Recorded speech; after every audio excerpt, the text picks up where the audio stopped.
And let me say, while we're on the topic, this Wahhabi mentality, which unfortunately some Shias are now victims to, that seeking blessing is a it's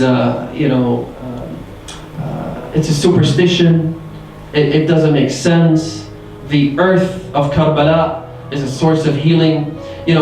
This is a Wahhabi mentality which runs contrary, brothers and sisters, to logic itself. Why?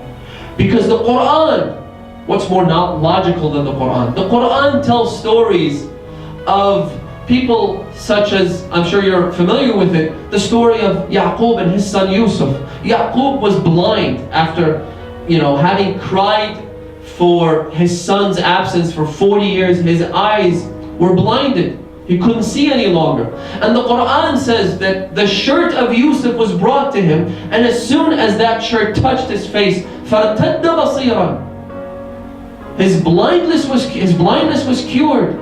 It wasn't Yusuf that touched him. It wasn't the Prophet of God, but his shirt. So if the shirt of a prophet can be a source of blessing, why not the earth of Karbala? Why not items pertaining to the Ahlul Bayt alayhim salam? Why not touching the cages of the Ahlul Bayt? May God's peace and blessings be upon them. There's nothing wrong with that. It's in the Quran. Now, someone might contest or cast doubt about the authenticity of a hadith, maybe, but this is the holy book of Allah.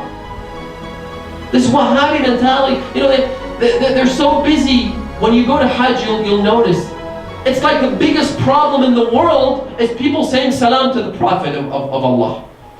They say it's haram to say Assalamu alayka ya Rasulullah. Why? Because the Prophet's dead. If saying salam to a dead Prophet whom we do not believe is dead, Allah talks about martyrs in the Quran and says, وَلَا تَقُولُوا لِمَنْ يُقْتَلُ فِي سَبِيلِ اللَّهِ أَمْوَاتٍ. Do not say to those who are slain in the way of Allah, dead. Don't call them dead. They are alive. وَلَكِنْ لَا تَشْعُرُونَ.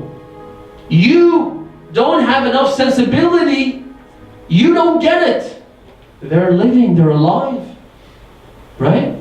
So if martyrs are alive, you're going to tell me that the prophet of martyrs is dead? The messenger of martyrs, the cause of their guidance is dead?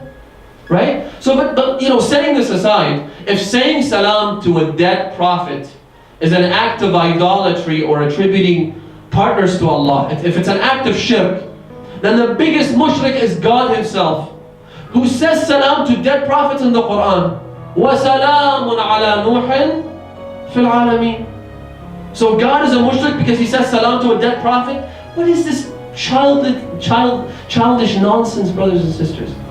Even the Wahhabis themselves some of them are waking up to the truth. They're waking up to the fact that this is rubbish. This goes against the Quran. It goes against the teachings of Allah subhanahu wa ta'ala.